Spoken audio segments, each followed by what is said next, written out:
Allah Azza wa Jal, He detests three actions. Three actions. Number one is futile action in prayer.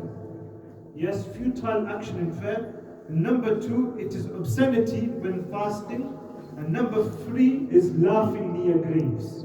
Laughing near graves. These actions, Allah Azza wa Jal, He hates them, He detests them. And the Prophet ﷺ, he said he once saw a man twiddling with his beard. This is a hadith, and this hadith, it's a beautiful hadith where you seen a man twiddling with his beard, playing with his beard. The Prophet ﷺ said that if his heart was fearful, his limbs would also show fear. His limbs would also show khushu. So therefore, if it is out of need, yes, then you can scratch yourself, you can move your hand. But if you are continuously scratching yourself, you are playing with yourself, this is makruh in the salah. Likewise, we always see this in the prayer, especially in the masjid, when people, they are bored in the masjid, he starts cracking their fingers, making patake, yes? Yes, and even when they're getting, if you're doing this during this salah, yes, when you get up, you crack your fingers. Yes, this is makruh tahrimi. This is severely disliked. And if it is in the masjid, you crack your fingers, this is makruh tanzihi. This is disliked as well. Likewise, to look around by turning the head. Yes, when you turn your head, it's makruh tahrimi. Of course, we've learnt, yes, that if you turn your chest away from the qibla, your salah, it is invalid. Because istiqbalul qiblati, facing the qibla, this is one of the conditions of the salah. But if you was just to turn your head, you've done something which is severely disliked. Likewise, a lot of people, they don't know this. You know, when you do your wudu, yes, you have your sleeves up. You have your sleeves up like this, like I'm showing you, and you roll your sleeves. Yes, if you pray like this in the salah, it is makruh tahrimi. Likewise with your trousers as well, with your shalwar as well, you should not roll it up. Yes, say for example, if your trousers or your shalwar, it is long, it is covering your ankles, it is better you keep it long. Yes, because you covering your ankles, that's makruh tanzihi. Makruh tanzihi, it's the lesser dislikeness. So you should not roll it up, because you rolling your clothes, this is makruh tahrimi, which is more severely disliked. So you should always go for the makruh tanzihi rather than the makruh tahrimi, of course, and let your trousers cover your ankles. But having said that, you should try your utmost best to wear clothing where your ankles, they are shown. Yes, and a lot of people, they don't know this, so they've done their wuzu, they've come for jamaat, they come for salah, and they have their trousers rolled up, their sleeves rolled up. And the ulama, they say that the reason why this is makruh is because, you know, when you want to have a fight with somebody, yes, is it not the case that you roll up your sleeve? Yes, you roll up your sleeve and you say, come on, then I'm standing here, one on one. You say this, yes? And so you have that arrogance. So when you're standing in front of Allah, you don't want to have arrogance, you want to be humble. So you dress like a faqir and you do not dress arrogantly. Likewise, to pray. To pray whilst one is very sleepy, whilst one is very extremely tired. Yes, the Prophet ﷺ said to rest first and then to pray. Yes, because if you are going to pray whilst you are going to sleep, doze off, then your concentration is not going to be there. So your salah, it will be makruh. So rest for half an hour, 1 hour, refreshing your wudu and pray whilst you're concentrated. In addition, if someone was to have the urge to go to the toilet, yes, it is makruh tahrimi to pray in the halat. You might think to yourself that, you know what, going to the toilet, doing the wudu again is a long thing. Yeah, I might as well just pray my 4 fard now, yeah, and get it over and done with. But if you was to pray in that state where, you're squeezing yourself, you're suppressing yourself, you need that urge to go to the toilet, this is makruh tahrimi. Why? Again, it comes back down to the concentration where, your concentration, it does not go towards Allah Azza wa Jal, rather it goes towards the toilet. Likewise, this is very beautiful. Say for example, you have food present. It is better, more often, you have your food first and then you pray. The reason is because if you are praying first and then the food is in the background, you know your morning prate, your halwa, your puri, everything, you can smell that, yes? Or you know your kebab, your samosa iftari time, you can smell that, yes? And when you can smell that, you won't be concentrating on Allah Azza wa Jal, you'll be concentrating on your ruh afsa and upon your cold milk and upon your garam chai. So it's better that you pray first. Yes, say for example, if you was to have your meal first, but you know that if I have my meal, I will not be able to pray my salah. Yes, the salah, the time will go. Then it is better you pray your salah first, then you have your meal. Yes, but likewise, if you are sleepy, if you know that, you know what, if I was to go sleep now, my namaz is going to go qada because I'm going to sleep it off. It is better you pray first and then you go to sleep. Because qada, it is never an option. Yes, you should always try to abstain from performing your qada salah. And likewise, you know, to repeat the same surah in your fard prayers. So you got your 4 fard of Zohr, Asr, Isha, 3 fard Maghrib, 2 fard Fajr. To recite the same surah again in all of the rakahs, in the first 2 rakah, it is not allowed. In your fard salah, it should be different surahs. Yes, different surahs. And say for example, if someone only knew Surah Ikhlas, Qul Huwallahu Ahad, of course he has an exception because he only knows one surah. But if you know other surahs, you should be reciting other surahs. Likewise, you know, when you are reciting the surahs, it is makruh tahrimi to go against the Quranic order, meaning that you know Surah Falaq and Surah Nas. Yes, that's in the order, isn't it? What comes first? Falaq. You're awake, yes? What comes after? Atif. Surah Nas. Excellent. Surah Falaq comes first, Surah Nas. If someone was to pray with Surah Nas first and Surah Falaq, it is makruh. It is makruh tahrimi. You should go in order of the Quran. It's makruh tanzihi if somebody was, this is makruh tahrimi. It's makruh tanzihi if they was to pray their surahs, but they miss one surah in between. So for example, if somebody they read Surah Kafirun in the first rakat, in the second rakat they read Surah Lahab. What's in between?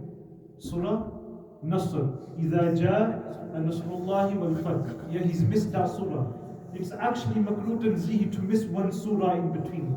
The reason is because the ulama, they say that it shows, you know, that you're neglecting one surah. You're neglecting the surah. Rather, read your surahs together or make sure there is a gap. There's a gap between your surahs. Yeah, so you can have one surah, maybe there's 2-3 surahs gaps.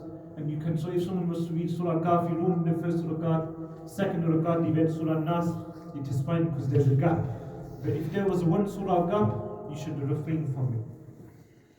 And likewise, you know, the Allahu Akbar, this is a very important. Imam Sahib, if I can borrow your Ramal, agar ijazat. Ji, Allahu Akbar. If somebody was to pray, they have their Ramal, they've been on Umrah, they have the red and white scarf or the white scarf, or they have the Arab scarf or any other color, and they pray like this. Yes? And sometimes they'll even go like this, put it on their head and try to be one big sheikh. Allahu Akbar. Yes. This is makruh. Yes, rather, you know, one side, it should be like this. Yes, it should be upon your shoulder. And see, for example, if you did tie a knot like this is fine as well. Yes, if you did tie a knot, this is fine as well. But you should not leave the 2 sides dangling, yes, because again it shows arrogance.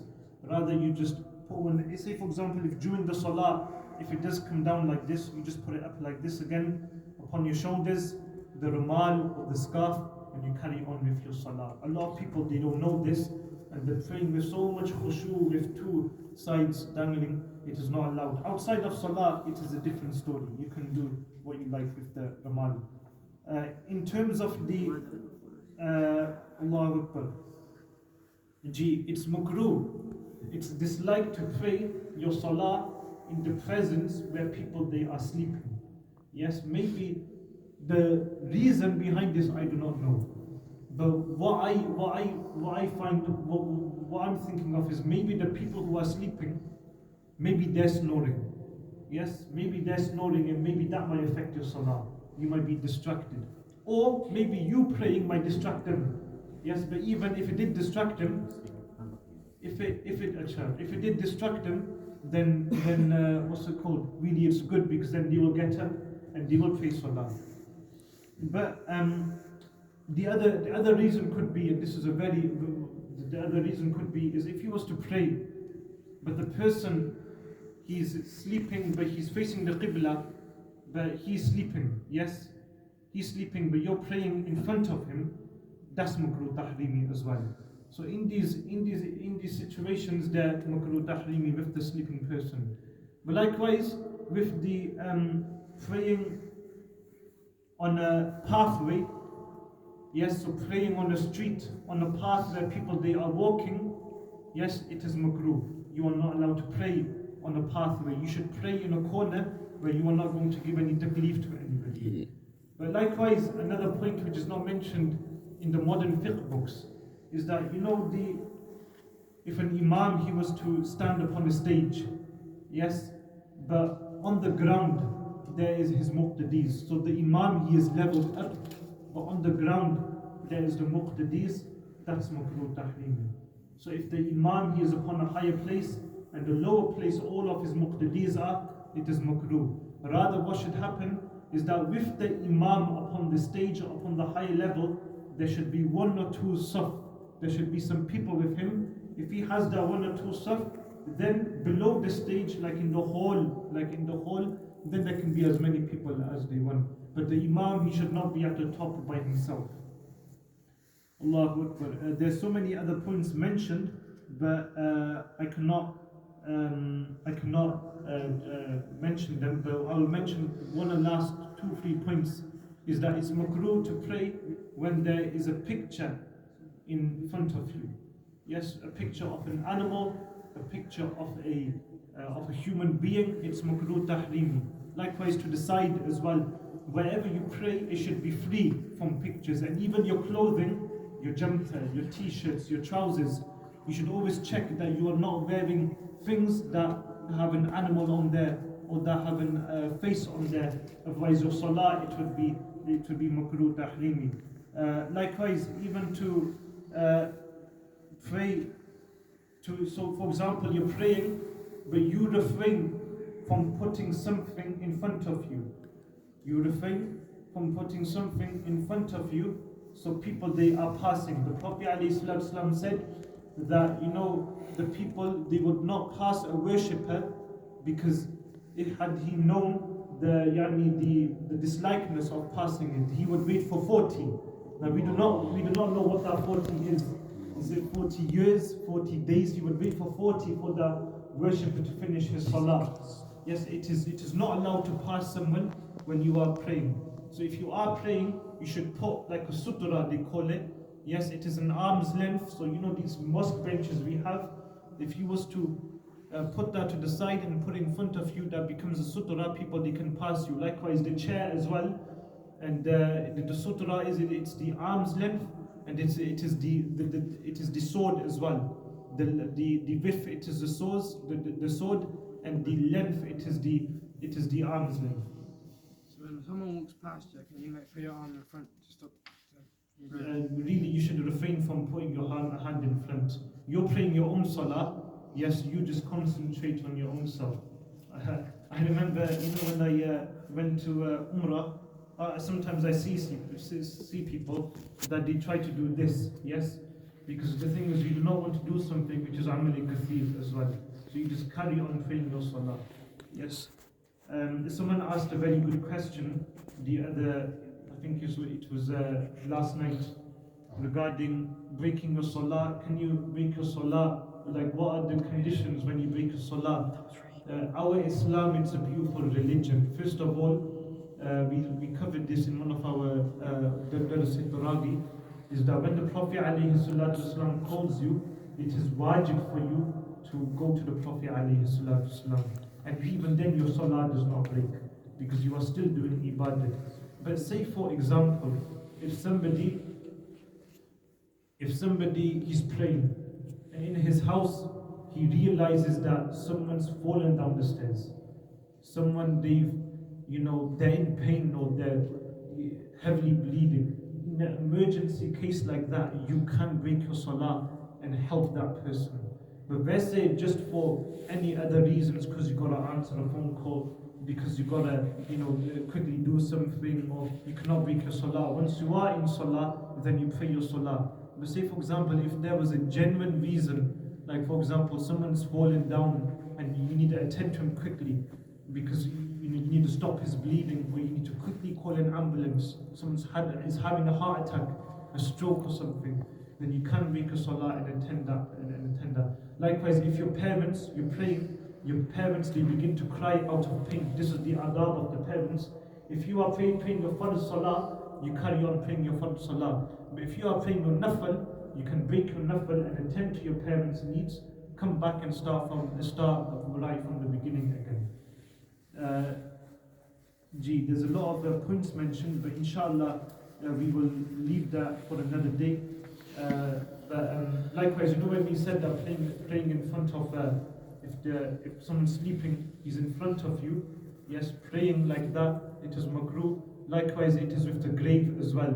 To do sajda to a grave or to pray in front of a grave, it is makruh tahlimi. You have to do your salah again. Yes, and we do dua Allah Azza wa Jal. He saves us from these makruh tahlimi actions. Yes, and these are actions which people, they begin to develop out of habit. Yes, sometimes they're sniffing. It is makruh as well.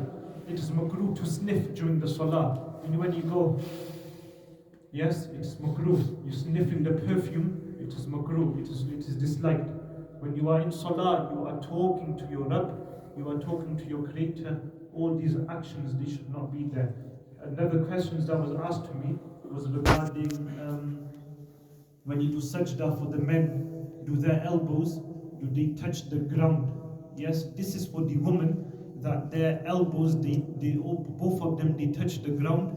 But for the men, their elbows, they should not be touching the ground.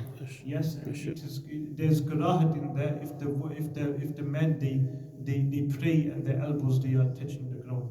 Is there any questions regarding the Quran? Uncle G?